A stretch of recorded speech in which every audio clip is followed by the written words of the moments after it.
नमस्कार मंडळी, आज आपण बनवणार आहोत ब्रेकफास्ट सिरीजमध्ये उपमा. चला तर मग बघूयात त्याची कृती. आज उपमा बनवायचा आहे. उपम्यासाठी लागणारं साहित्य: जाड रवा 1.5 वाटी,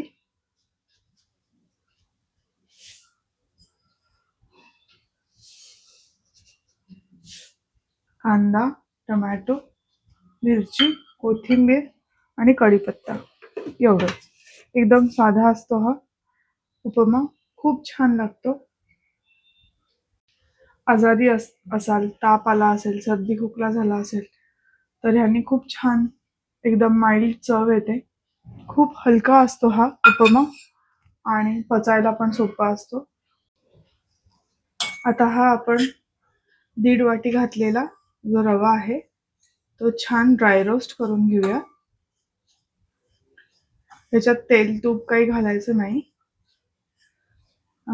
हा उपमा साजूक तुपात बनला जातो, ज्याने की तो असा छान मुलायम एकदम सुंदर लागतो. हा आता छान ड्राय रोस्ट झालेला आहे. हा आता आपण कढईतनं काढून घेऊया. त्याच कढईमध्ये तूप घालून घेऊया 1.5 पळीभर.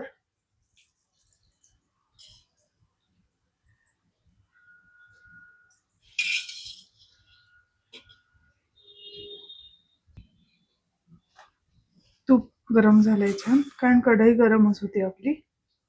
त्याच्यामध्ये 1.25 टीस्पून मोहरी घातली. ती तडतडली की त्याच्यामध्ये हिंग घालूया. मोहरीचं काम आहे तेलाला छान एक तिखट स्मेल द्यायचा आणि जे आपण फूड खातो त्याला हीट मिळते. त्याच्यामुळे हिंगाचं काम आहे तेलाला छान स्वाद देणं. त्याच्यामुळे जेवणाचा स्वाद वाढतो आणि पोटही बिघडत नाही. जिरं तर किती गुणकारी आहे हे आपल्याला सगळ्यांनाच माहिती आहे. 1 टीस्पून जिरं आणि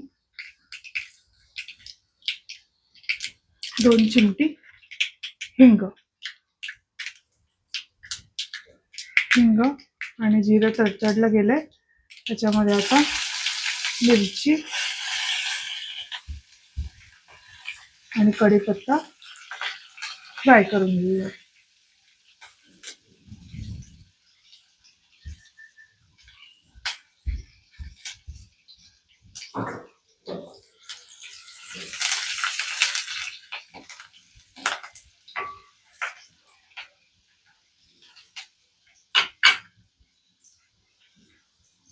ह्याच्यामध्ये कांदा घालूया, बारीक चिरून घेतलेला.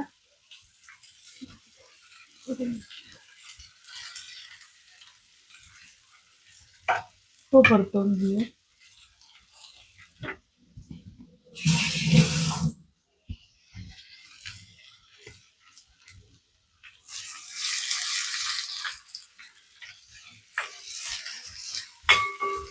ह्याच्यामध्ये हळद घालायची नाही, हा असाच व्हाईट ठेवायचा.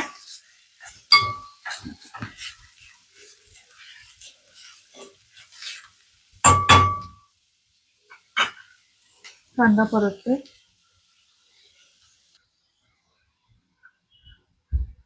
आता कांदा छान परतवून झालाय. त्याच्यामध्ये आता टोमॅटो घालून घेऊया बारीक चिरलेला आणि तो सुद्धा परतवून घेऊया.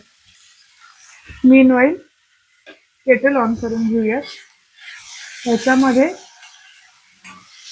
गरम पाणीच घालायचं.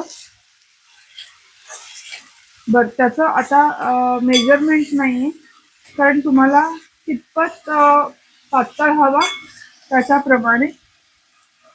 तुम्हाला जर खूप पातळ नको असेल तर 1.5 वाटीला आपण साधारण दोन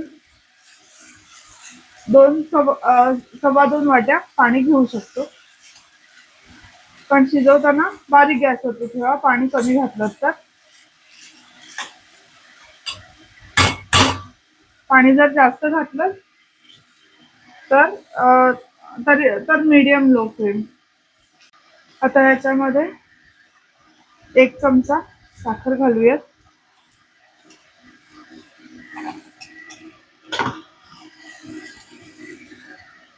आणि चवीनुसार मीठ.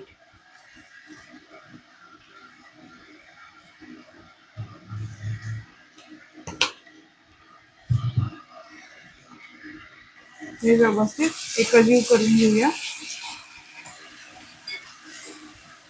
त्याच्यामध्ये आता हा रवा घालून घेऊया. आता याच्यामध्ये आपण गरम पाणी घालून घेऊया.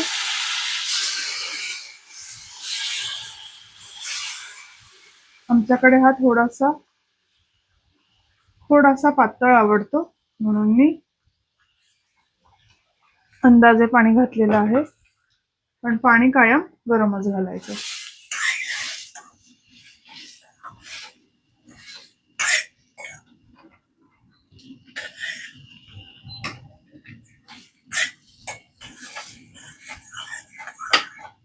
लागलं तर अजूनही घालू शकता. मला वाटतं लागणार आहे. थोडंसं पाणी अजून घालते.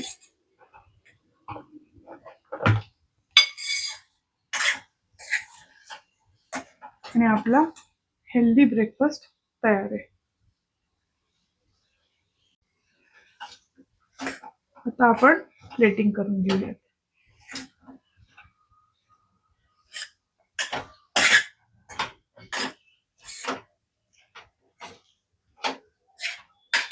हे आपलं फायनल प्रोडक्ट आहे. आजची ही साधी सोपी नाश्त्याची डिश तुम्हाला कशी वाटली हे कमेंट्सद्वारे आणि लाईकद्वारे नक्की मला सांगा. लाईक करा, शेअर करा, सबस्क्राईब करा आणि ही रेसिपी नक्की करून बघा. घरातल्या लहान मुलांना, आजी आजोबांना आणि ज्यांना सपक साधं जेवण आवडतं त्यांच्यासाठी ही खास रेसिपी आहे. नक्की करा. ही कारण की माझ्या आईने शिकवलेली मला रेसिपी आहे, त्यामुळे माझी आई करायची हे. त्यामुळे तुम्ही पण करा आणि तुमच्याही मुलांना अशाच आठवणी द्या. लाईक करा, शेअर करा, सबस्क्राईब करा आणि स्वस्थ राहा. Thank you for watching. बाय.